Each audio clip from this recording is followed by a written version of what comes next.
Boa tarde a todos, pessoal. Um prazer estar ao vivo com vocês mais uma vez, diretamente do canal do BTG Pactual Digital, trazendo para vocês os conteúdos mais importantes para a sua tomada de decisão como investidor, para que você possa estar cada vez mais preparado para tomar as melhores decisões e com consciência. O grande lance aqui é ter ciência daquilo que a gente está fazendo, e é isso que a gente bate muita tecla aqui no nosso conteúdo que a gente produz aqui no canal do BTG Pactual Digital. Então, antes até de chamar os convidados aqui que estão com a gente hoje para um tema que é realmente um tema desafiador até para mim mesmo, porque eu mesmo tenho muitas dúvidas sobre o tema, eu gostaria de lembrar a vocês que não estão acompanhando, que não estão inscritos no canal do BTG Pactual Digital, que se inscrevam e marquem o joinha aí, porque isso ajuda na distribuição desse conteúdo para que mais pessoas tenham acesso à informação de valor que a gente está se dedicando aqui para produzir. Então é isso, sejam todos bem-vindos. Recebi muitas perguntas dos meus alunos no Instagram e nós vamos explorar tudo isso nessa live de hoje com dois craques especialistas no assunto, o Nicolas Sack e o André Portillo. Sejam bem-vindos, meus caros. Primeiro, façam suas saudações iniciais aí para a turma, para a gente começar esse bate-papo que certamente vai eliminar muitas dúvidas de todas as pessoas que participarem, inclusive as minhas. Boa tarde, Bona. Boa tarde, Nicolas. Boa tarde todo mundo aí que está escutando a gente. Sempre um prazer estar aqui com vocês, principalmente aí com o Bona, fera. Adoro fazer esses bate-papos contigo, Bona. Já fizemos alguns lá no ano passado, né? Então, um prazer estar aqui. Nicolas, boa tarde também. Apresentação rápida, eu sou sócio do banco há bastante tempo. Estamos nesse mundo aí de criptomoedas e essas novas tendências tecnológicas aí há algum tempo já. E, assim, espero poder contribuir para o melhor entendimento de todo mundo aí sobre essa nova classe de ativo e essas novas tendências que a gente tem do nosso dinheiro. Como o Bona disse, importante entender o que está acontecendo, mas sempre com propriedade, com cautela e saber onde é que a gente está botando a mão, né, Bona? É isso aí. Boa tarde a todos, me chamo Nicolas Sack, como o Bona falou aí. Eu atuo nesse mercado desde 2017, mas estudo ele desde 2016, né? Parece pouco tempo, né? Se você olha em retrospecto, mas existem poucos dinossauros caminhando por aqui, né? O mercado existe formalmente desde 2012, 2013, né? Que ele começou a se desenvolver e ganhar corpo. Então já é um tempo considerável quando você olha relativamente. E já trabalhei em exchange, já trabalhei, que são as corretoras de criptomoedas, né? Já fiz ofertas de ICOs, que mais para frente a gente vai falar um pouquinho o que são também. Já produzi conteúdo educacional sobre esse tema, já trabalhei como estrategista nessa área, chefiei a divisão lá de research da Exame com relação a criptoativos. Hoje coordeno o Future of Money, então faço tudo lá na Exame que é ligado a essa frente de inovações nos meios de pagamento, não só criptoativos, mas como também PIX, Open Banking, sandbox regulatório, todos esses outros temas correlatos, né? E estamos aqui para tentar esclarecer o máximo de dúvidas possível, trazer um pouco de luz sobre esse tema que é tão importante para o investidor hoje em dia, em especial num momento em que você tem juros relativamente baixos aí no mercado tradicional, né? Então, vamos embora. O que você quiser falar aí, Bona, estamos à disposição. Bom, vamos lá. A primeira coisa que eu queria que a gente contextualizasse é porque, assim, primeiro a gente chega numa realidade, quando a gente fala Bitcoin, existem diversos níveis de entendimento, né? Tem aquela pessoa que está assistindo o conteúdo que já estudou muito e tem aquela que fala, cara, já ouvi falar sobre isso, mas não sei muito bem o que é.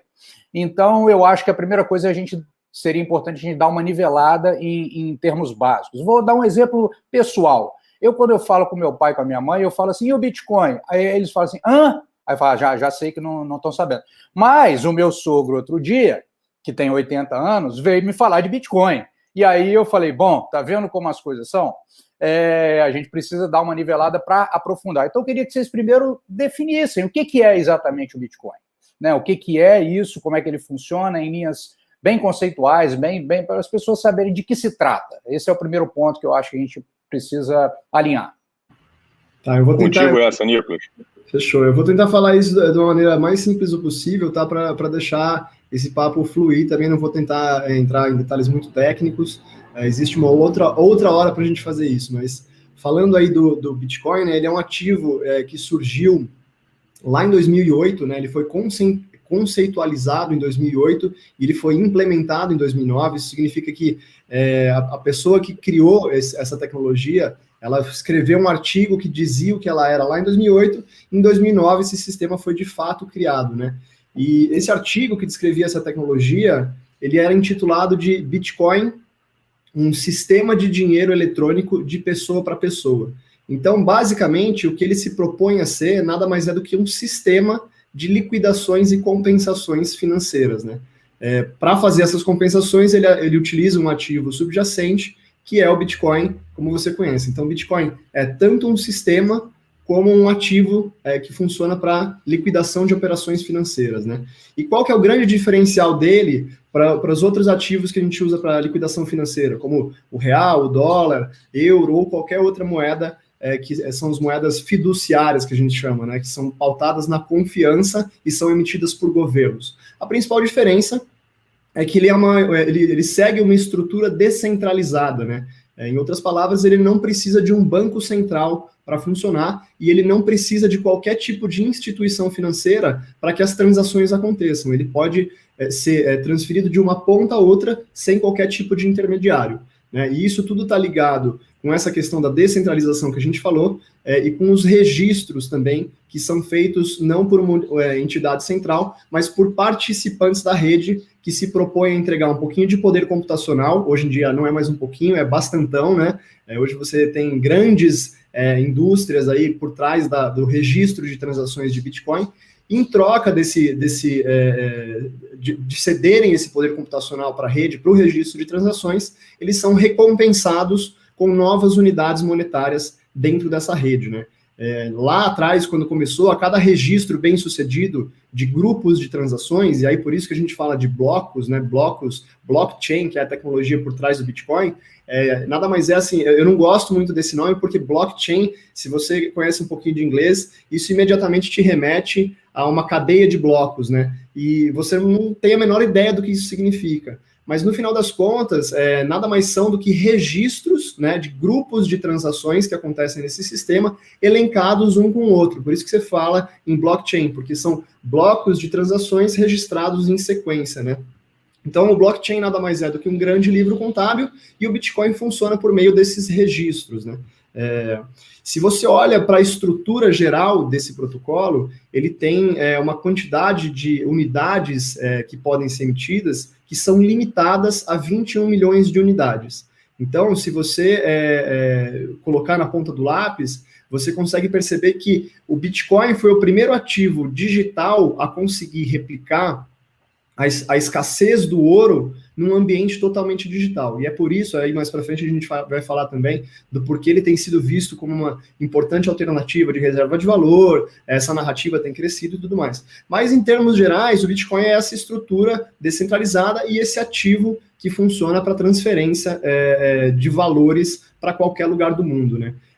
Se diz muito que, assim como a internet revolucionou a comunicação, o Bitcoin e os outros criptoativos vão revolucionar a forma como a gente pensa o dinheiro, né? Até por isso eles são colocados como a internet do dinheiro, né? Não é nem o dinheiro da internet, é um raciocínio inverso. Você tem que pensar no potencial de disrupção que essa tecnologia traz para as finanças mundiais. Acho Legal. Que só para contextualizar um pouco, deu para começar o papo aqui. Sim, eu acho que sim, sem dúvida nenhuma. Aí um ponto que é uma dúvida minha aí, que muitas pessoas também têm, é o seguinte, e aí entrando no mundo dos investimentos especificamente e colocando o ativo dentro, o Bitcoin como ativo dentro dessa jornada aí de investimento. Quando o investidor compra uma ação, né, ele, na ponta, está comprando algo que é de uma empresa que produziu algum produto que tem alguma utilidade para a comunidade e aquilo tem valor por conta disso, né? Não estou falando nem do valor da empresa, eu estou falando do valor do que é produzido, da utilidade do que é produzido. E a gente, pelo que você mencionou, a gente tem no Bitcoin uma característica de transferência direta de valores. O que não me parece que seja algo que já não exista também. Eu consigo sobreviver sem o Bitcoin, mas eu não consigo sobreviver, por exemplo, sem roupa, né? Então, eu vou comprar uma roupa numa empresa e posso transferir por outros meios. O que você destaca no sentido da utilidade do Bitcoin o que eu gostaria que você me dissesse assim, ele é útil em tais situações. Em tais situações, ele melhora a vida de quem utiliza de tais formas. Eu queria que você falasse um pouco disso, dessa utilidade. Posso começar isso aí, Nicolas? Pode, depois eu complemento. Então, vamos lá. Eu vou bem rapidinho, Bona, assim, a visão inicial do Bitcoin, do Satoshi Nakamoto lá, que é o grupo que criou, o grupo que criou o Bitcoin, era dele ser um mecanismo de transferência peer-to-peer sem intermediário, de forma digital, tá? Coisa que ninguém tinha conseguido fazer isso ainda de forma descentralizada. Com o tempo, e à medida que a tecnologia vai desenvolvendo, ela vai encontrando as suas utilidades, ou o próprio mercado vai dando as utilidades que ela mais se encaixa e que muitas vezes não é exatamente o mesmo do que foi imaginado lá no início, tá? Então, assim, eu vou dar alguns exemplos muito fáceis aqui e o Nicolas depois você completa, tá? Mas, assim, a primeira coisa nessa transacionalidade ainda não é uma coisa para você pagar o teu cafezinho. Eu vou para mandar R$50 para você. Tá? Porque ainda tem alguma escalabilidade na rede que ainda não permite você fazer isso, tá? Agora, para você fazer, mandar dinheiro em quantidades maiores e sem ter preocupações de fronteira, para você passar de um lado para o outro, dependendo de instituições no meio do caminho, é um mecanismo muito mais eficiente do que a gente tem hoje funcionando. E aí vamos colocar em cima disso, estou falando do aspecto da tecnologia. A gente tem todos os aspectos regulatórios que a gente tem que levar em consideração, porque aqui no Brasil a gente tem uma regra de câmbio que ainda é muito rígida, mas se você quiser mandar então dinheiro lá para fora, você tem que seguir as regras. Mas ainda assim, você consegue transmitir quantias grandes de dinheiro a um custo muito menor do que é feito hoje e de forma relativamente rápida. A outra utilidade que a que está fazendo o preço do Bitcoin se valorizar tanto, que é como ele passando a ser uma possível reserva de valor. Ou seja, é um ativo digital, tá, que as pessoas estão começando a aceitar como reserva de valor, essa coisa da escassez que o Nicolas colocou, que você só vai ter no máximo 21 milhões de bitcoins emitidos, ou seja, você não pode imprimir mais bitcoins pelo próprio protocolo, como os governos fazem com o nosso dinheiro, está sendo feito isso no mundo inteiro. Então, isso passou a ser uma utilidade de uma reserva de valor, tá, digital, no mundo digital, muito semelhante ao que o ouro representou ao longo da história toda. O ouro sempre foi uma reserva de valor em épocas inflacionárias ou em épocas de desconfiança nas moedas locais. O ouro sempre foi um porto seguro para quem queria ter essa proteção. Num mundo totalmente globalizado e digital, faz sentido você ter uma reserva de valor também digital. O ouro é uma coisa que funcionou, tem mais de 1000 anos de história, mas é uma coisa do mundo analógico, tá? Então, assim, essa utilidade como reserva de valor, que ainda não é exatamente hoje, porque ainda tem que ter uma maior estabilidade no preço, mas ele está no caminho de. Como é que você faz, como é que se transforma uma coisa em reserva de valor? Você começa a ter aceitação, você começa a ter um aumento do preço, do valor daquilo, as pessoas começam a identificar que aquilo tem valor, e aí você chega no momento que você tem uma adoção mais uniforme, você diminui a volatilidade, e aí isso finalmente se transforma numa reserva de valor. O Bitcoin está nesse segundo estágio desse caminho, tá? Então, assim, e é uma das teses mais fortes que tem hoje no mercado a respeito disso. E essa, bem clara, que é de transacionalidade de grandes valores, tá? Nicolas, se quiser completar. Tá, eu queria trazer alguns pontos aqui, acho que alguns pontos legais que você levantou, André, em especial sobre a escassez, né? Quando você fala Pode discordar, tá? Não, pode discordar também, tá? Eu sei que eu posso discordar, mas o nosso discurso é muito alinhado, né? Mas no final das contas, quando você olha para o Bitcoin e essa escassez que ele tem de 21 milhões de unidades, mais do que isso, ele replica não só a escassez do ouro, mas ele replica também a taxa de emissão, né? Porque a cada 4 anos, essa emissão, né, essa recompensa que é dada aos registros bem-sucedidos na rede, ela cai pela metade. Então, a ideia é que ele vai caindo numa escala logarítmica aí, né, que aos poucos vai ficando mais difícil de você obter novas unidades de Bitcoin, até o ponto que você chega nesse limite de 21 milhões de unidades. No final das contas, você nunca vai chegar no limite, porque ele está sempre caindo pela metade, você vai chegar próximo disso, e a ideia é que esse próximo de 21 milhões seja alcançado por volta de 2140, né?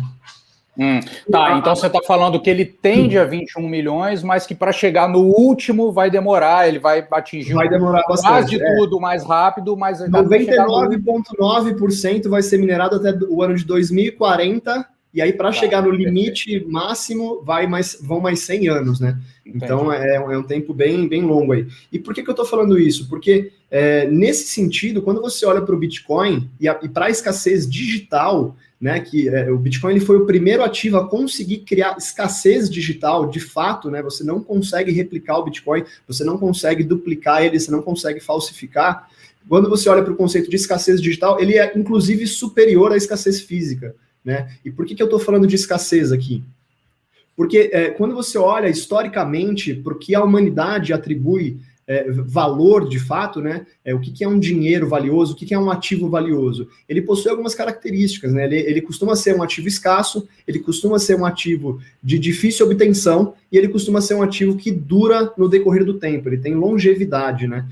Por isso que você não usa maçã para intercambiar, porque você sabe que a maçã é perecível ou qualquer outra coisa nessa linha, né? E por isso que o ouro se consolidou ao longo da história como um importante ativo utilizado, né? Um instrumento de reserva de valor. O Bitcoin ele replica todas essas características e, além disso tudo, ele ainda tem a questão da mobilidade, que é muito mais fácil você deslocar grandes somas de dinheiro ao redor do mundo usando o Bitcoin do que seria, por exemplo, com ouro, né? Assim, para você transportar 10 bilhões de dólares em ouro, você teria que ter algumas toneladas de ouro à disposição, e isso exigiria que você tivesse um modal de transporte que comportasse essa movimentação, e quando você fala de Bitcoin, esse movimento ele acontece não só de maneira digital, mas muito mais rápido do que aconteceria num sistema tradicional, né?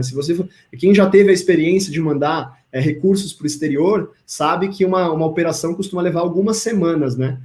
Quando você fala de uma movimentação com bitcoins ao redor do mundo, você está falando de movimentar uma soma de milhões e até bilhões de dólares. Recentemente a gente já viu algumas transações de bilhões de dólares, com uma taxa de transação de algumas dezenas de dólares, às vezes nem isso, né? E com sua transação chegando em qualquer lugar do mundo em questão de 10 minutos, né?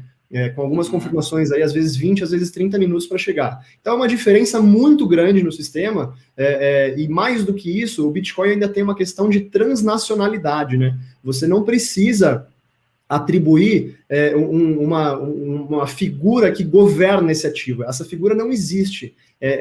Esse rompimento de fronteiras geográficas, e é a primeira vez que a humanidade tem acesso a um dinheiro mundial, né? Você não precisa mais atribuir a emissão de uma moeda a um governo, a uma sociedade específica. Você passa a ter um dinheiro que ele é totalmente descentralizado. Então, acho que isso tem muito valor. E aí, mais do que isso, acho que o último ponto que eu queria abordar aqui é que o Bitcoin, ele é a transição do dinheiro do modelo analógico, né? Apesar de você ter dinheiro digital já, né? Assim, se você olha hoje o saldo do seu banco, são bits e bytes, né? Você não tem, de fato, ali todo aquele dinheiro disponível para todos os clientes sacarem se houver uma corrida aos bancos, mas aquilo ainda é um sistema analógico. O que eu quero dizer com o Bitcoin é o primeiro sistema de dinheiro digital, que com o Bitcoin você consegue programar o dinheiro, você consegue dar ordens para o seu dinheiro e criar uma sequência de etapas, você consegue criar um sistema baseado no dinheiro. Isso possibilita a criação de contratos automatizados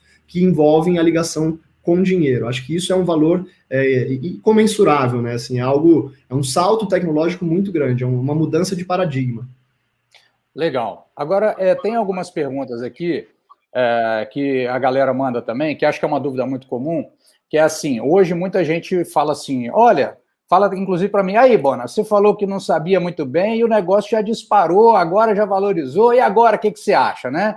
Então, assim, aí eu estava conversando com alguns amigos meus, falando, rapaz, será que nós viramos dinossauro nesse negócio mesmo, hein? Será que tem alguma coisa aí que a gente não está processando? Falei, bom, é um risco que a gente corre, né? Em não acompanhar a informação. Mas uma dúvida que chega com frequência para mim é o seguinte, legal que essa questão da valorização dá alguma visibilidade concreta do Bitcoin, mas isso normalmente está associado às transações não no uso como moeda, mas sim nas transações de negociações do próprio ativo. E aí as pessoas ficam com a dúvida seguinte, poxa, mas se existe, Bona, se a gente sempre aprende a diferença entre preço e valor, será que eu me basear simplesmente na elevação dos preços me daria o embasamento de entendimento suficiente para isso? Esse é um ponto, né? E aí a dificuldade. Como é que eu valoro isso? Esse é uma dúvida. A outra coisa que é decorrente dessa é assim, e depois vocês, né, tirem as dúvidas aqui, eu vou jogar algumas aqui, que é dentro do universo da utilidade. A outra é o seguinte, se ele tem uma eficácia importante na transferência, embora a gente sabe que quando acontece muita transferência ainda tem um gargalo, vocês mesmos já mencionaram isso, o fator de transferência não daria para ele um preço, um valor intrínseco, né? Porque, por exemplo, se eu tenho aqui numa quantidade de reais que eu vou mandar para dólar australiano, ele vai cambiar aqui, cambiar lá e acabou. Ele só tá, não importa se ele é 1 milhão, se ele é R$1, ele vai só fazer a ponte da intermediação, não daria o valor intrínseco dele. Assim como, vou usar uma frase do Buffett há alguns anos atrás, uma folha de cheque também tem o mesmo poder, e não tem o valor, a folha específica, né? E no uso como moeda, aquilo que o Portillo já meio que colocou, que é a questão, não serve para você pagar o café, ainda não chegou nesse nível e a coisa vai se consolidando mais na visão da reserva de valor que eu entendi, e daí o uso da referência do ouro. E eu queria só, então, voltar àquele ponto do preço e valor, eu acho que ali é uma dúvida muito recorrente, porque eu não sei se o preço hoje ainda é baixo ou alto, não sei, não dá para saber, as pessoas que não têm essa noção, e como seria esse valor, qual seria o valuation, né? E a segunda coisa é que, normalmente, tudo que é exposto sobre Bitcoin usa como prova a elevação de preço, e eu vejo muito pouco se falar sobre, assim, o número de transações comerciais, comprou o café, comprou o apartamento, comprou isso aqui, não é divulgado, então não dá para saber em quanto que anda esse aumento. Tudo bem, como reserva de valor, eu compreendi que está caminhando mais nesse sentido, precisa da estabilidade, porque como é que eu vou ter uma reserva de valor que cai 20% em 2 dias, né? Isso aí também é uma dúvida que surge. Então, gostaria que a gente falasse um pouquinho dessa valoração, né? Como é que se pode ter insights para mensurar isso? Bona, esse ponto é muito pertinente. Vou dar uma pincelada aqui. Isso está longe de ser um tema fechado, onde haja consenso, tá? Mas a questão da internacionalidade, de novo, não tem nada a ver com ter valor. O Pix é uma tecnologia que você transaciona real e não tem nada, isso tem N outros exemplos, tá? Mas a questão da internacionalidade, ela traz outro ponto importante, que assim, a rede hoje que existe do Bitcoin e, por extensão, de outras criptomoedas, é uma rede que não tem paralelo no sistema financeiro tradicional. Você tem um ambiente descentralizado, global, funcionando 24/7, 365 dias por dia, sem parar, tá? E onde, cara, se cair lá o servidor de Singapura, o dos Estados Unidos continua funcionando, o da Inglaterra continua funcionando, por isso que a analogia com a internet, nessa parte de internet do valor, internet do dinheiro, é muito pertinente. Agora, isso não traz um valor para nenhum preço, nenhum valor para o Bitcoin, tá? Por isso que, no caso específico do Bitcoin, entra muito nessa questão dessa possível reserva de valor. E aí, como que você define a diferença entre preço e valor num caso desse? Imaginando que é o seguinte, o Bitcoin continuou, fez o processo, o caminho lá, estabilizou, teve adoção global e se consolidou com uma reserva de valor. Como é que é o valuation desse negócio? cara, vai ser muito parecido com como é que você faz o valuation de outras moedas, ou eventualmente até de um ouro da vida, de uma commodity. O ouro é uma commodity que tem uso industrial, mas é um percentual muito baixo do total de ouro em uso. Então, assim, você não consegue fazer a valuation do ouro pelo que você usa para fazer industrialmente. A grande parte do ouro está nas reservas dos bancos centrais, está nas reservas das pessoas, tá? Então, assim, tem algumas contas das pessoas que usam a questão do alcance da rede, esse tipo de coisa, mas, assim, eu ainda não consegui encontrar nenhuma fórmula que me desse um parâmetro muito bom. Como, na verdade, cara, se você for olhar, como é que você faz o valuation de uma moeda, por exemplo, também é uma coisa muito complexa. Você tem lá N questões macroeconômicas entre os países, sempre está relacionando uma coisa contra a outra, né? Então, assim, e o mesmo vale também por ouro. No final das contas, cenário macroeconômico, oferta e demanda. O outro ponto que você colocou dessa coisa de como é que estão usando, se tem caixa eletrônico, se tem fazendo transação, a coisa legal é que, sim, você consegue ver tudo isso nos dados on-chain, ou seja, da cadeia, porque é tudo público, tudo que acontece no Bitcoin hoje é público, você consegue ver em sites especializados, e o que está dando, principalmente, esse aumento de preço é a adoção, principalmente nesse último ano, a adoção por parte de instituições, tá, que começam a entender que essa jornada para se tornar uma reserva de valor digital está no caminho, tá? Então, assim, eu não consigo ter nada muito... Portilho, só um segundo, seria um reconhecimento dessa possibilidade, né? Eu reconheço que essa é uma possibilidade, então eu vou começar a ter estoque disso. Exatamente. E qual é a tese agora? Por que você vê nomes grandes, como não só de investidores famosos lá de fora, como Paul Tudor Jones, Druckenmiller, o próprio Ray Dalio, que ainda não investe, mas já mudou muito a opinião dele a respeito do Bitcoin, e até bancos, instituições financeiras tradicionais que estão agora começando a aderir, como outras instituições também, como o PayPal, Goldman Sachs, Fidelity. A Fidelity tem uma área que trata só disso, tá? E também a adoção por grandes fundos de pensão americanos, endowments de faculdades, que já estão alocando parte do patrimônio deles em bitcoins, justamente entendendo que, olha, é uma tese de longo prazo, é uma tese de que, num mundo onde todos os bancos centrais do mundo buscam inflacionar a sua moeda e imprimem quantidades absurdas de dinheiro que a gente nunca viu na história, nesse mundo faz sentido eu começar a buscar alguma alternativa, tá? E nesse caso, digital, que me proteja em relação a essa corrida pela inflação controlada, que é o que está acontecendo hoje no mundo, tá? Então, assim, hoje essa é a identidade maior do Bitcoin, tá? Assim, que meio que é a função que o mercado está encontrando para ele. E aí, vamos lá, cara, qual o valor disso? O valor é oferta e demanda. Hoje você tem muito mais gente querendo entrar do que oferta que você tem, tá?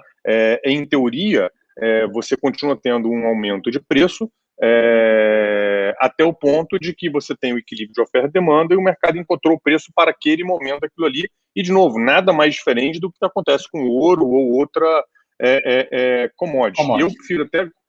eu gosto até mais de encarar o Bitcoin, cara, por essa característica que o mercado está encontrando para ele, como uma commodity digital do que como uma moeda, tá? Justamente porque a utilidade que o mercado, que a sociedade está dando para o Bitcoin hoje, para mim, se assemelha mais a isso. Pô, mas o que é uma commodity digital? Cara, é uma coisa que está sendo inventada agora, a gente está criando uma, né? Então, assim, e outras criptomoedas vão ter outras funcionalidades, tá? Diferentes, e vão ter outras características e personalidades diferentes do que o Bitcoin. Bacana isso, vai surgir coisa aí que a gente tem alguma ideia do que tem, mas vai surgir muita coisa ainda por isso aí que a gente não imagina, tá? Eu concordo com o Portilho, Bona, e assim, até se você olha lá a Comissão de Negociação de Futuros de Commodities lá dos Estados Unidos, a CFTC, que é a agência responsável por regular esse mercado lá, ela já categorizou o Bitcoin como commodity digital, né? A primeira commodity digital da história. E faz muito sentido pelo critério de emissão, pela igualdade pela fungibilidade, né, que é essa característica que faz com que um Bitcoin extraído aqui seja igual a um Bitcoin extraído lá na China. Então, isso tudo faz com que essa classificação como commodity seja bem interessante. De fato, assim, acho que se você quer discutir valoração de Bitcoin, você tem que tentar recorrer a modelos de valoração de moedas ou de commodities. Eu concordo com o Portillo. E uma das teses que tem surgido, né, bem como o Portillo falou, isso não está concretizado ainda. Você tem muitos estudos surgindo nessa área. Putz, como que você valora esse ativo, sendo que ele é uma commodity digital, mas ele também é uma rede, então você precisa valorar o efeito de rede. Essa rede é composta por uma série de computadores, né? Se você juntar todo o poder computacional do Bitcoin, ele supera em algumas ordens de grandeza o poder computacional da Amazon e do Google somados, assim. É impressionante a capacidade de processamento dessa rede. Mas só isso eu concordo com você, não é suficiente para você valorar, né? De novo, voltando aqui à questão das moedas, as moedas, elas também são um mercado de fluxo, né? Elas estão sujeitas a notícias e acontecimentos macroeconômicos. O Bitcoin funciona de maneira similar. E mais do que isso, existem modelos surgindo, como, por exemplo, que assim, é discutível se esse é um modelo válido ou não para valorar, mas são tentativas de você mensurar o valor desse ativo e tentar precificar e ver se ele está próximo ou distante do seu valor justo, né? Tem um modelo interessante que chama Stock to Flow, que ele mede o fluxo de entrada de novos bitcoins comparado com o estoque disponível, né? E aí você vai ver que isso vai dar uma determinada razão. E aí você compara essa razão com esse mesmo modelo de Stock to Flow de outras commodities, então de petróleo, de ouro, prata, diamantes, para você ver mais ou menos o nível de escassez e raridade que ele tem, para você mensurar qual que seria o valor ótimo desse ativo nesse determinado momento. Isso é uma das métricas que existem hoje para você fazer, mas, de novo, não é algo consolidado ainda, está em processo de descobrimento. Legal. Só lembrando, pessoal, que está acompanhando o nosso conteúdo, para se lembrar de se inscrever no canal e dar o joinha aí, porque ajuda a distribuir o conteúdo e se inscrever aqui e ativar as notificações também, beleza? Bom, eu acho que em níveis gerais, assim, conceituais, a gente já conseguiu alinhar bastante coisa aí, e eu vou partir para algumas dessas dúvidas. Algumas eu já embuti no questionamento, que era já mais ou menos relacionado, mas tem outras aqui que eu acho que vale a pena a gente esclarecer. Uma primeira é o seguinte, eu acho que vocês falaram, mas acho que dá para a gente esmiuçar um pouquinho mais. Quem é o responsável pela emissão do Bitcoin? O responsável pela emissão são os mineradores, né? Aquilo que eu tentei explicar no começo, assim. Os mineradores, eles disputam pelo registro de novas das transações que acontecem na rede, porque eles são compensados com a emissão de novas unidades monetárias dentro desse protocolo, né? Quando você começou com o protocolo, cada registro bem sucedido na rede rendia ao minerador 50 novas unidades, né? E, em média, cada registro era feito a cada 10 minutos, né? Como eu falei ali atrás, a cada 4 anos essa recompensa cai pela metade, de forma que atualmente cada registro bem sucedido na rede rende ao minerador 6,25 unidades novas de Bitcoin. Então a emissão é feita dessa maneira, com os registros bem sucedidos dentro da rede. Perfeito. Uma outra dúvida também que o pessoal mandou foi com relação a consumo de energia. O Portillo até mencionou isso também um pouquinho aqui. Como é que isso se encaixa dentro de uma situação onde a gente fala muito de sustentabilidade, o quanto esse consumo excessivo, ele é excessivo a tal ponto? E há uma outra pergunta que alguém mandou aqui também, se alguns governos não poderiam proibir esse tipo de atividade por este consumo de energia excessivo. Então, cara, assim, acho que essa questão da energia é um debate super quente dentro da indústria, né? Porque realmente, ainda mais num momento que a gente está num movimento forte de ESG, esse tipo de coisa, é natural que as pessoas estejam preocupadas com o consumo energético do Bitcoin, mas existem alguns pontos interessantes que a gente pode trazer à tona aqui, né? Lógico que isso sempre é aberto a debate, porque, de novo, é uma indústria nova, é uma estrutura descentralizada, então, para analisar o consumo energético, você precisa recorrer a diferentes regiões do mundo, né? E, atualmente, cerca de 60% da força computacional do Bitcoin é proveniente da China, né? E, em especial, desses 60%, 80% está localizado na província de Sichuan, que é uma província que utiliza boa parte da energia que é utilizada para registros de transações nessa região é proveniente de uma usina hidrelétrica, né, que, em termos gerais, é uma energia mais verde do que outros tipos de energia que normalmente são utilizados. Mas acho que, indo além disso, Bona, é legal trazer à tona também que o Bitcoin ele pode ser um instrumento interessante para geradoras de energia, né, para usinas que geram energia, seja ela em qual formato for, porque atualmente em várias regiões do mundo você tem a questão do excedente energético, né, que é algo que a usina produz e que não é consumido e que não tem como ser armazenado em forma de baterias ou outra coisa do tipo, porque não existe bateria suficiente para o armazenamento desse tipo para essa quantidade de energia, na verdade. Então, o Bitcoin ele tem encontrado parcerias muito fortes, em especial com os mineradores têm encontrado parcerias com geradoras de energia, porque eles consomem esse excedente energético e a energia é armazenada na forma de baterias digitais, né, que são as unidades de Bitcoin, entendeu? Então, é um debate interessante, é um debate profundo, tá? Que também, assim, de novo, você tem que avaliar os mais diferentes espectros, você tem que olhar para o consumo energético nas mais diferentes regiões do mundo, mas, de fato, assim, eu não vejo isso como um problema grande e o que eu sempre defendo é que, assim como no início da internet ou no início de qualquer tecnologia, em especial quando você tinha ali o surgimento dos carros, a tecnologia ela não era eficiente, o consumo de combustível era muito maior. Então, eu acho que, com o passar do tempo, a tendência é que você consiga chegar num nível de consumo mais eficiente da energia para que você não tenha realmente que gastar tanto. Mas aí, só para fechar e deixar o Portilho complementar, quando você olha relativamente com outras indústrias, inclusive a indústria bancária e a indústria de remessas internacionais, o consumo do Bitcoin ele é significativamente menor, o consumo de energia elétrica do Bitcoin ele é significativamente menor do que o consumo de energia elétrica dessas outras frentes. Então, esse é um problema interessante de se analisar também. Perfeito. Eu acho que está perfeito. Aí só numa coisa, até num nível mais alto, bom, assim, a questão energética está sendo muito discutida em tudo hoje, tá? E tem uma tendência muito grande hoje de se politizar e polarizar tudo. Então, assim, o problema energético é um problema da humanidade hoje, em todas as indústrias, tá? E a gente está caminhando para ganhar mais eficiência em todas as indústrias. Então, não é isso aqui, isso aqui, isso aqui, isso aqui é B, isso aqui é preto, isso é branco, que eu vejo muito na discussão hoje, né? Então, assim, isso gasta energia, então não pode usar. Então, vamos ter outra discussão se a gente partir dessa premissa, né? O principal até ponto, porque a gente tem um monte de... Desculpa te interromper novamente, Portilho, mas até porque tem um monte de energia renovável que ainda não se mostrou viável, né? Que depende da evolução tecnológica para poder... ter uma contrapartida viável, né?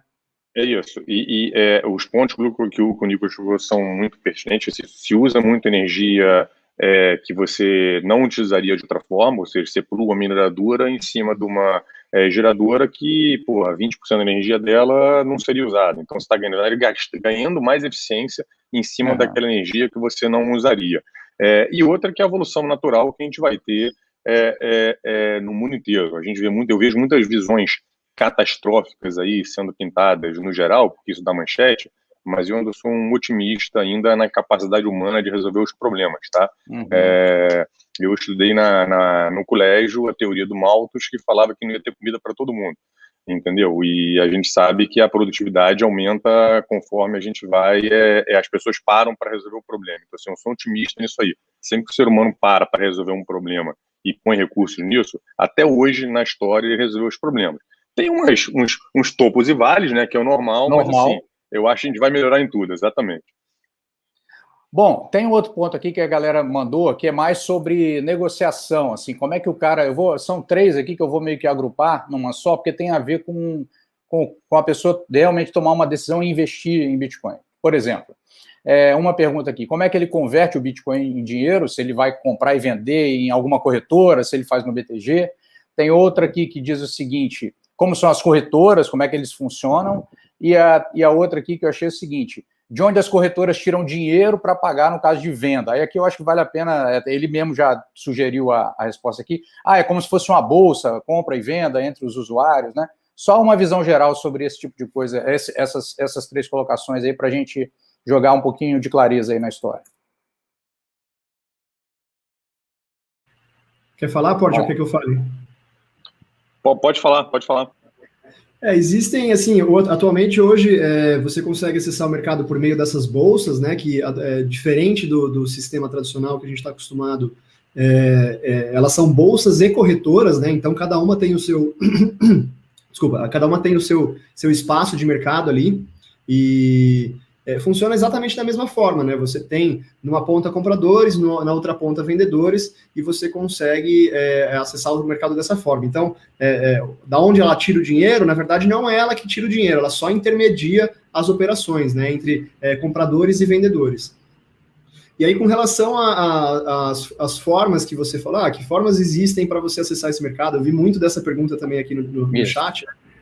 Vou deixar até o convite aqui, não sei se todos estão vendo aqui do lado, esse QR Code, a gente vai soltar uma série grátis que a gente vai explicar todos esses pontos sobre como você acessa o mercado, quais são as opções que você tem, quais são os riscos, quais são as teses, tudo isso vai ser dito lá, mas só para adiantar um pouquinho aqui, você tem basicamente 3 formas de acessar o mercado, né? A primeira delas é via fundos de investimento, que é a forma mais conveniente na minha visão, né? Porque você não tem que se preocupar com risco de custódia, você não tem que se preocupar com o processo de compra e venda, se você coloca uma ordem limite, uma ordem a mercado, esse tipo de coisa, né? Então, acho que até na parte de tributação é muito mais simples, porque provavelmente você já está familiarizado com tributação de fundos, né?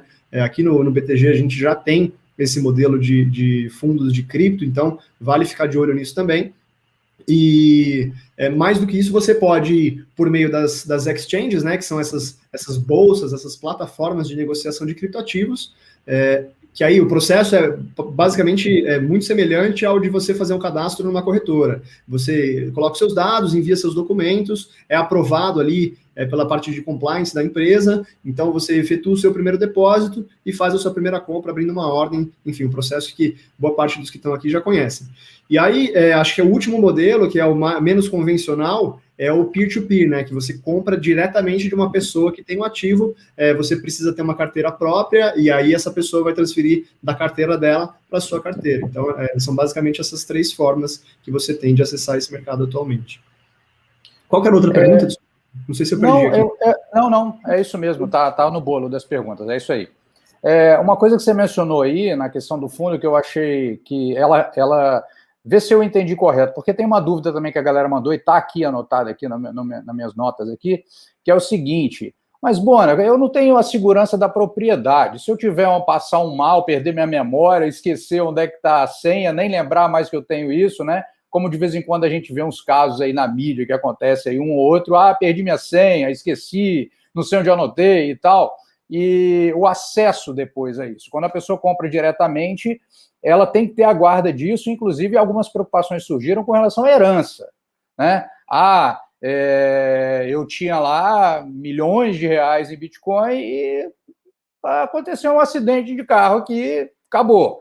E aí, como é que minha família acessa essa situação? Eu gostaria até que vocês dessem uma palhinha sobre isso e falassem assim, no caso de fundo, porque já está falando de caso de fundo, então nós estamos falando de algo regulamentado pela CVM, que tem todo um procedimento já conhecido, né? Então, eu queria que vocês falassem um pouquinho sobre esses riscos, sobre a segurança da propriedade e sobre se essa questão de via fundo, via instrumento do mercado financeiro formal, se isso mitiga esse tipo de risco. Bona, essa pergunta é bem interessante. Assim, uma das coisas que as criptomoedas, os criptoativos trouxeram foi essa possibilidade de você ser o seu próprio banco, entre aspas, tá? Lá no início, quando inventaram essa coisa toda, foi lá após a crise de 2008, principalmente nos Estados Unidos, um questionamento do sistema financeiro tradicional, esse tipo de coisa. Ou seja, uma vez que você pode ser o próprio portador, fazer a própria custódia do Bitcoin, das suas criptomoedas, você não dependeria de mais nenhuma instituição para tal, tá? essa tese eu acho bacana, eu concordo, eu acho que ela tem validade em alguns momentos específicos do tempo, tá? E de situações históricas. Por exemplo, se for para países onde você está em processo de alta inflação, de ditaduras, como a gente está vendo na Venezuela, Nigéria, por exemplo, está acontecendo isso, e como a gente vivenciou no Brasil num passado não muito distante, tá? Aí eu acho que sim, essa capacidade de você ser o portador da sua própria moeda, do seu próprio dinheiro, e não ficar vulnerável a interferências de um governo, isso, inclusive, lá naquela tua primeira pergunta, né, é também uma das utilidades do Bitcoin. Uhum. Tá? E aí, só para contextualizar para todo mundo, a gente está caminhando muito rapidamente para uma sociedade no mundo inteiro sem dinheiro físico, dinheiro totalmente digital. E isso traz alguns questionamentos totalmente pertinentes, não só como privacidade, que é uma discussão muito importante também, mas é o seguinte, uma vez que o teu dinheiro está todo digitalizado, o governo tem 100% de controle sobre o teu dinheiro. E o Bitcoin veio com uma tese meio anarquista, tá? Libertária, que eu entendo que ela não tem lugar na maioria das situações, mas em algumas situações mais de exceção ela tem. Que é o seguinte, amigo, o governo tem como meter a mão. Você está com a tua carteira do Bitcoin, você transfere para quem você quiser, o dinheiro é teu, tá? Isso de fato acontece. No mundo normal, como a gente vive em sociedades normais e mais estáveis, eu acho que essa tese perde um pouco de valor, tá? O pessoal mais aí xiita das criptomoedas briga comigo quando eu falo isso, mas nada é o seguinte, cara, as pessoas não lembram a senha do e-mail delas. Então, assim, você ter a posse desses bitcoins, ou através de uma instituição, de uma corretora, que tenha, obviamente, que seja segura, que seja séria, que saiba o que está fazendo, ou através de um fundo, te mitiga esse tipo de problema, tá? No caso de uma herança, cara, se você tem teus bitcoins numa carteira sua, você tem que ter esse problema muito bem operacionalmente acertado, resolvido. Ou seja, as pessoas que eventualmente precisam ter acesso a isso aí, no caso de uma emergência, como você falou, se tem um acidente de carro, elas têm que saber onde você tem, qual é a chave, como é que faz, como é que não faz, porque se não tiver, esquece. Eu vou dar um exemplo, a maioria das coisas que você consegue fazer analogias com o mundo real analógico, tá? Imagina que você tem um cofre num banco, que você tem lá sem o registro. Antigamente isso era muito, muito usual, né? Hoje em dia isso caiu em desuso. E ninguém sabe, tá? Cara, se você morrer no acidente de carro, se você não passou isso para alguém, ninguém vai saber, certo? E o mesmo vale para o Bitcoin. Então, assim, na minha visão, o que está acontecendo agora, nessa institucionalização toda, que está acontecendo lá fora e aqui também está começando, é que estão surgindo soluções com empresas sérias que vão dar essa facilidade, essa experiência, essa usabilidade bacana para quem quer ter exposição a essa classe de ativo. Tá? Então, seja via fundo, seja via aplicativos, e que você não tem que se preocupar com as questões todas aí mais pesadas de segurança, etc, etc. De novo, a tese da exceção continua valendo, isso não inviabiliza a tese. Tá? Se eu estivesse na Venezuela, provavelmente eu teria o meu Bitcoin.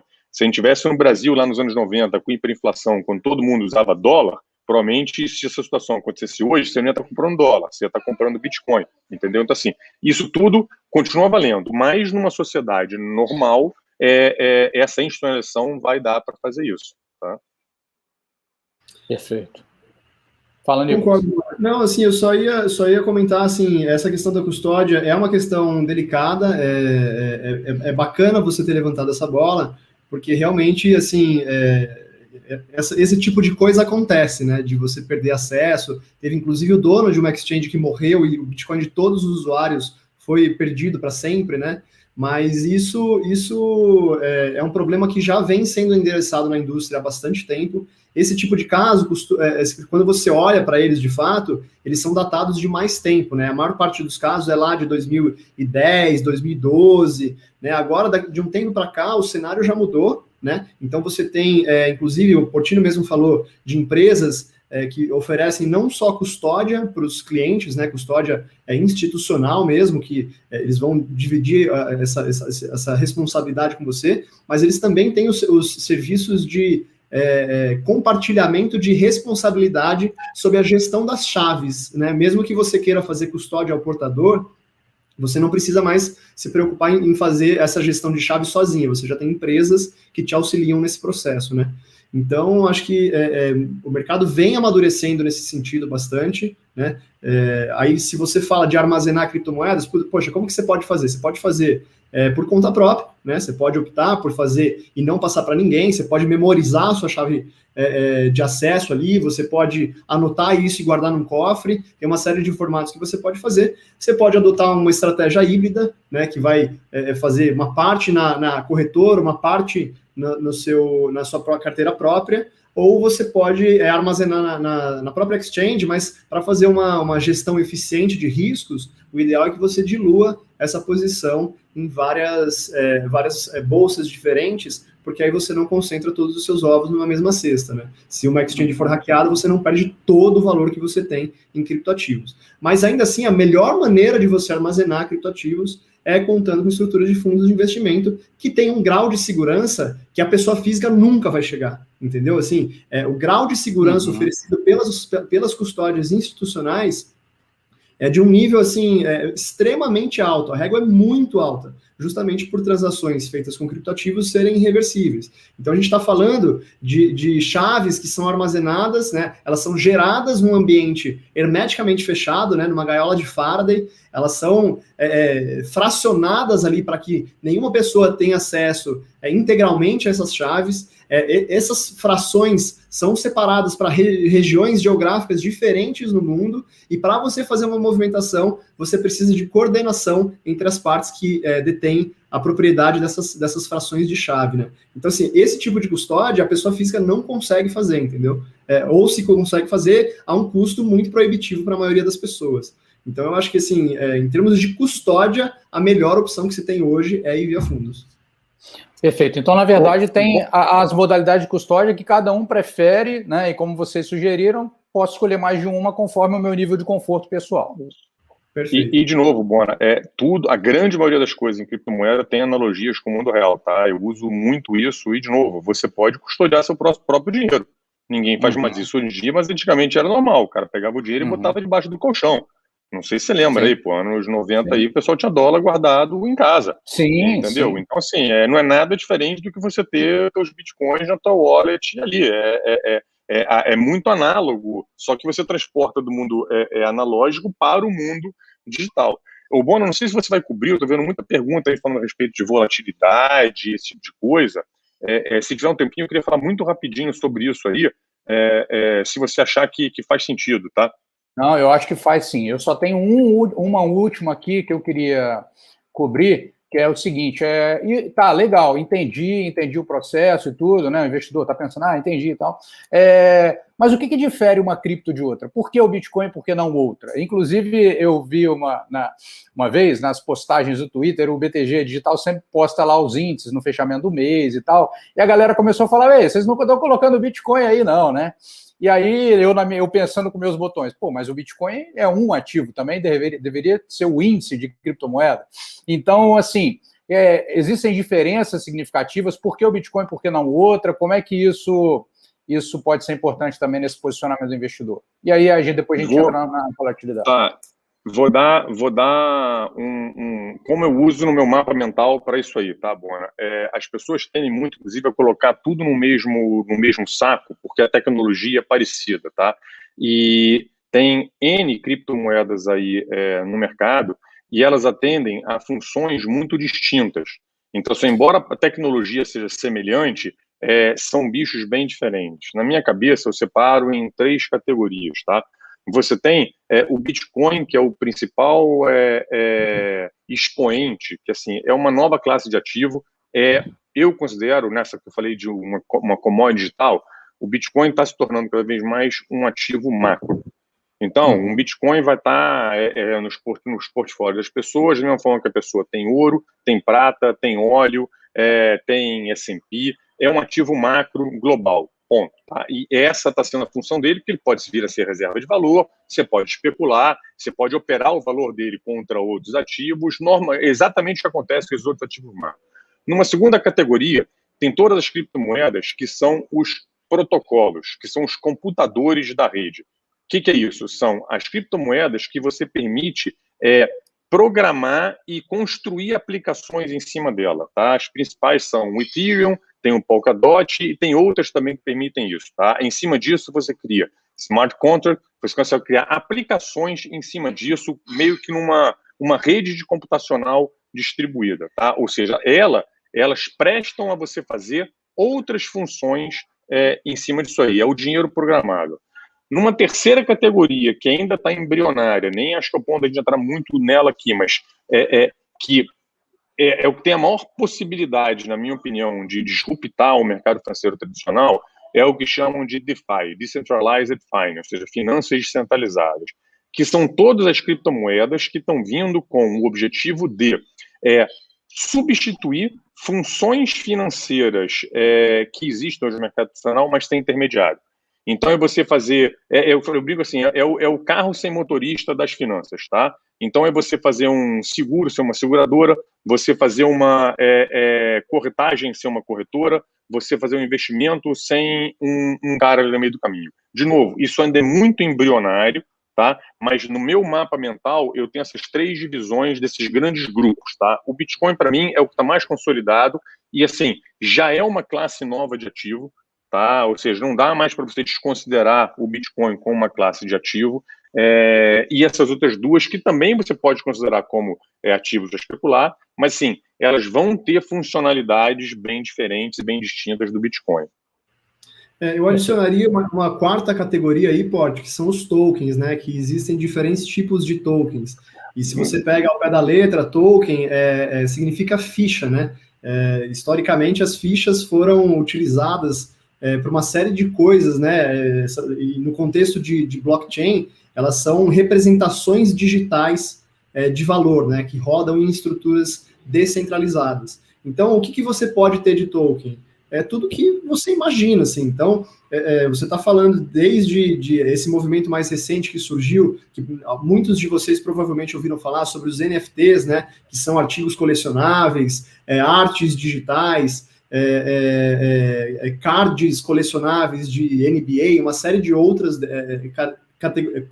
elementos que se enquadram nessa categoria, né? São uma frente inteira de ativos digitais que está surgindo desse novo formato de oferta de ativo escasso, mas também tokens podem ser representações, por exemplo, de ações de empresas, né? Então, você consegue criar, por meio dos tokens, frações que te dão acesso a uma parte societária de uma empresa, né? Assim como uma ação, só que dentro do blockchain. E isso te dá acesso a um pool global de liquidez, né? Então você consegue ter ações de empresas listadas em bolsa, né? Frações de ações, então é como se fosse um mercado fracionário de ações, só que ofertado para o mundo todo, né? E também tem os tokens, que são cotas de fundos de investimento, tem tokens que são representações de moedas fiduciárias, a gente chama de stablecoins, né? Que são lastreados por moedas do mundo real, né, que podem ser dólar, euro, real, mas também por ativos e commodities, né, então por ouro, por prata, isso vai, assim, como eu falei, de acordo com a sua criatividade. Tem tokens que representam um determinado imóvel, então você pode emitir um imóvel e fracionar esse imóvel em tokens, né, e esses tokens, eles podem prover para esse imóvel que tradicionalmente seria um ativo ilíquido, ele promove liquidez para esse ativo e ele pode ser negociado em mercado secundário, de forma que o detentor de mais de 50% da quantidade de tokens desse imóvel em circulação tem o direito de propriedade, né? Ele pode residir no imóvel e ele pode, ele acaba pagando aluguel pelo excedente dos tokens que ele não tem. Ou, se ele quiser, ele pode ter a totalidade de tokens disponível para morar sem pagar aluguel, né? Então, você começa a perceber que, com a criação dos criptoativos, o Portillo mencionou os protocolos, né, que criam esses smart contracts, que são esses sistemas, você passa a criar novos modelos de negócio que surgem a partir de criptoativos, né? Então, assim, é tão amplo quanto você consegue imaginar, assim. E no final das contas, você mencionou aí, poxa, a gente não tem um índice, né, para mensurar. Existem, sim, alguns índices na indústria que levam grandes nomes, né? Você tem índice da Nasdaq já de criptoativos, feitos, inclusive, em parceria com a Hashdex, aqui, uma gestora brasileira. Você tem o Bloomberg Galaxy Crypto Index, que pega algumas das principais criptomoedas e inclui no índice, desculpa. Você tem o índice de ativos de finanças descentralizadas, você tem o índice da Bitwise, enfim, assim, em termos de suprimento, o mercado não está mal, assim. Acho que é só uma questão de consolidar e saber qual que é o mais indicado para. Perfeito. Aí, então, eu gostaria que a gente comentasse, então, dessa palhinha aí, Porte, sobre a questão da volatilidade, que realmente a galera está muito aqui, é um ponto que preocupa as pessoas realmente nessa questão, porque às vezes ele viu a notícia de que subiu não sei quantos mil por cento, aí depois, daqui a pouco, ele viu que caiu 5%, 10% num dia, então eu acho que vale a pena a gente falar um pouco sobre isso também.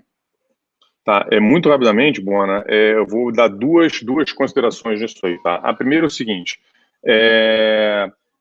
o Bitcoin ainda é um ativo volátil, a volatilidade diminuiu muito no final do ano passado, aumentou um pouco esse ano com essa alta toda de preço. Isso não é exclusividade do Bitcoin. Isso muitas coisas que as pessoas falam de criptomoeda, na verdade, são efeitos que acontecem com todos os ativos do mercado, tá? Ativos mais estáveis tendem a ser menos voláteis. Ativos mais antigos, que as pessoas conhecem melhor. Ativos novos tendem a ser mais voláteis. Mas só como efeito de comparação, mais do que 30% das ações negociadas dos Estados Unidos são mais voláteis do que o Bitcoin. Tá? Só para a gente lembrar o que aconteceu com o Petrobras aí, no mês passado, a Petrobras caiu coisa de 30%, 40% num espaço aí de uma semana.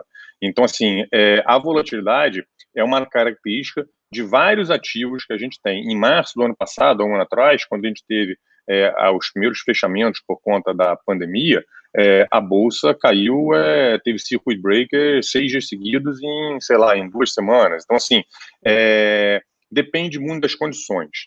Então, assim, e o que você pode tirar disso, tá? Um ativo ser volátil não necessariamente é uma característica só ruim, ela pode ser boa também. Quando você tem um ativo volátil que está valorizando na tua carteira, ele diversifica muito bem a tua carteira. E agora, indo para a prática, o que isso traz para quem quer começar a construir uma exposição nesse ativo em Bitcoin? Você não fazer tudo de uma vez só. Tá? Você primeiro, ter uma visão mais longo prazo, tá? E você saber que como o ativo é volátil, faz sentido você ir fazendo as suas compras ao longo do tempo, porque você nunca vai saber se hoje está $59 mil, amanhã vai estar 50 mil, você compra tudo a 59, você vai ficar com uma dor danada quando ele vier para 50 mil, né? E você, na verdade, não vai saber quando isso vai acontecer. Então, assim, espaça as suas compras, faça disso uma coisa recorrente, tá? Então, assim, é uma forma de quem quer entrar no ativo agora, mas tem esse medo, mitigar um pouco dessa situação. Pensar na alocação. Eu sempre penso na alocação, Bona. A gente já conversou muito isso, assim, você fala muito isso. A alocação é responsável por 70% do teu retorno no longo prazo. Então, não adianta você acertar o ativo que vai se firmar naquele ano, não sei o quê. Adianta você saber distribuir os teus ovinhos aí nas várias cestinhas de acordo com o teu estômago, de acordo com os teus objetivos, tá? Estou repetindo aqui, eu aprendi contigo, tá bom? Então, mas de fato mesmo, no longo prazo você vê, não adianta, comprei Bitcoin a 50 e tá a 60, mas quando você botou, comprei nada, comprei R$10, tá bom, beleza, ganhou dinheiro, mas que isso fez diferença no teu portfólio total? Não fez nada. Então, assim, isso é importante. Legal. E aí, assim, acho que até para comparar, se eu puder só fazer uma última consideração com relação a isso, para você entender um pouco da volatilidade do Bitcoin, você precisa entender, é legal a gente recorrer, por exemplo, ao papel do ouro lá na década de 70, né, quando ele deixou de ser um instrumento de lastro, né, para as moedas fiduciárias, quando os Estados Unidos, depois da Convenção de Bretton Woods, abandonou o padrão ouro, né. e os investidores ficaram sem saber como utilizar esse ativo dentro do portfólio. E em alguns dias, inclusive 10 dias depois do abandono, né, do padrão ouro, você teve algumas quedas expressivas na cotação do ativo, e que foi utilizado como um buy opportunity para quem soube entender que não é porque ele deixou de ser lastro para a emissão monetária que ele deixaria de ser uma reserva de valor. O Bitcoin hoje ele se encontra num momento muito similar, né, que ele ainda não se consolidou como essa reserva de valor no mindset aí de todos os investidores do mundo, mas ele está em processo de consolidação, né? Então é natural que você tenha um pouco mais de volatilidade, em especial porque a oferta dele é perfeitamente inelástica, né? Você sabe que na história vão haver apenas 21 milhões de unidades. Então, as entradas, como não é um mercado consolidado e que está em processo de expansão, as entradas e saídas dos investidores, principalmente dos grandes investidores, ainda geram impacto sobre os preços, né? Então é natural que a gente tenha esses movimentos mais abruptos. E tem uma terceira característica, Bona, que é justamente a questão das exchanges de criptoativos não terem circuit breaker, né? Você não tem aquela suspensão de negociação se o ativo cai mais de 10%. Você acaba tendo quedas um pouco mais expressivas, e isso acaba acionando triggers de stop de ordens que estão nas plataformas, e, além disso, você liquida posições alavancadas. Então, você tem quedas um pouco maiores do que elas deveriam ser se elas acontecessem em bolsas de negociação de mercados tradicionais. Ah, legal, perfeito, entendi. Bom, a gente já vai caminhando aqui para o final. Eu só quero lembrar a turma para se inscrever no canal, marcar o joinha para distribuição do vídeo, mesmo depois que ele já ficar disponível aí, depois ao vivo, que ele vai ficar disponível no canal do BTG Pactual Digital aí, para quem quiser ver depois. E tem uma coisa aqui na descrição, que é um curso, né, uma série que está sendo feita, inclusive o Nicolas que está capitaneando essa série, não é isso, Nicolas? Isso mesmo. Então, quem quiser se aprofundar ainda mais, tem aqui, é gratuito essa série, é um curso, né? São conteúdos gratuitos que vão aprofundar para a pessoa ter mais compreensão ainda sobre investimento em Bitcoin, sobre aprender tudo que precisa aprender para tomar a decisão da maneira mais consciente, que é o grande ponto. E outra coisa também é o seguinte, coloquem as dúvidas nos comentários. Eu fiquei com uma dúvida, não deu para responder na live aqui e tal. Dúvida no comentário com a hashtag BTG Responde. Coloca aí que a turma vai dar uma atenção específica para isso, porque nós sabemos como é importante tirar as dúvidas dentro de uma digamos, novidade, né, para os investidores de uma maneira geral, para que todo mundo possa tomar as melhores decisões com a melhor da sua avaliação individual feita. Então, a gente entende que isso é primordial e, por isso, essa hashtag vai ter o devido cuidado aqui nos comentários desse vídeo, beleza? Bom, então, acho que é isso. A gente vai encerrando aqui. Tem uma aqui que eu quero fazer, mas acho que é rapidinha. É rapidinha essa aqui. Teve alguém que colocou aqui, mas o fundo de Bitcoin ele está investido sempre em um monte de títulos públicos, então dilui muito. Só uma coisa, o fundo, na verdade, ele se posiciona via derivativos, não é, Portilho? Um fundo, por exemplo? Depende do fundo. Você pode se posicionar de várias formas, tá?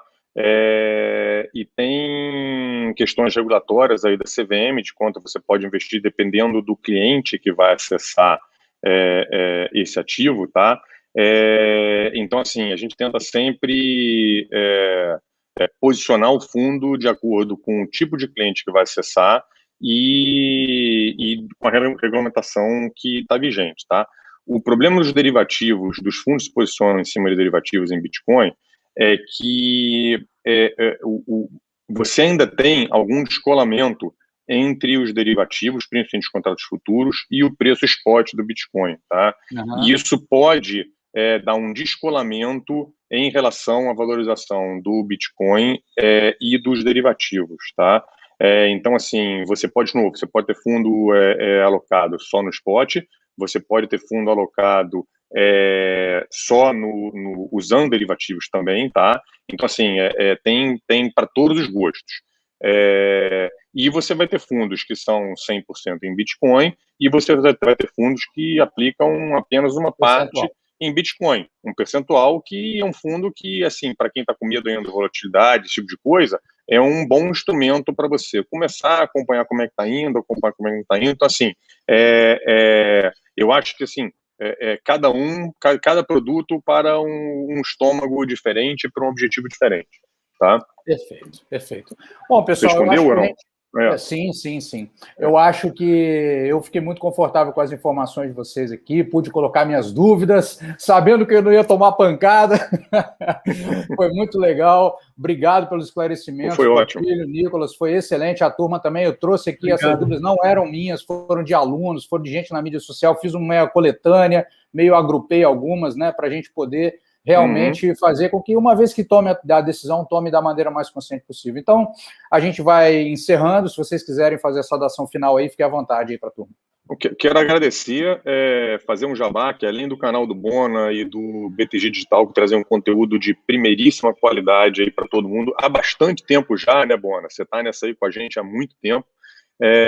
Sigam também a mim, ao Nicolas, lá no Instagram, no LinkedIn, e também a gente tem um canal na Exame, que chama Exame/Future of Money, que a gente traz muito material também sobre essa nova indústria, sobre as novas tecnologias, e como eu gosto de falar, assim, a forma como elas vão afetar o jeito que a gente ganha, gasta e investe o nosso dinheiro nas próximas décadas, tá? Então segue a gente lá. Bona, prazerzão estar aqui contigo, como sempre, cara, se cuida aí, vamos se falando, e obrigado, pessoal, todo mundo, pela audiência, foi um prazer estar aqui.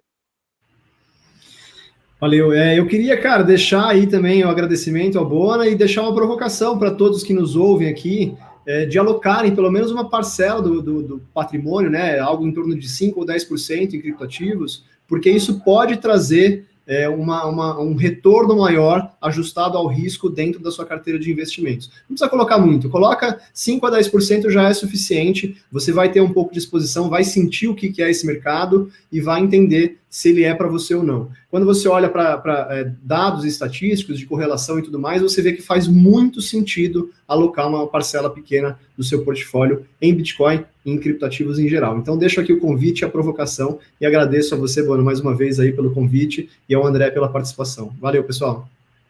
Valeu, Portilho, valeu, Nicolas, valeu, turma, obrigado a todos. Lembrando, não se esqueçam de se inscrever no canal, marcar o joinha aí para distribuição do conteúdo e tem aqui embaixo o link na descrição para você conferir a série que o Nicolas produziu aí para você aprender cada vez mais sobre Bitcoin, beleza? E dúvidas nos comentários com a hashtag BTG Responde. Um grande abraço a todos, boa tarde e até a próxima live. Valeu, pessoal. Abraço, até mais.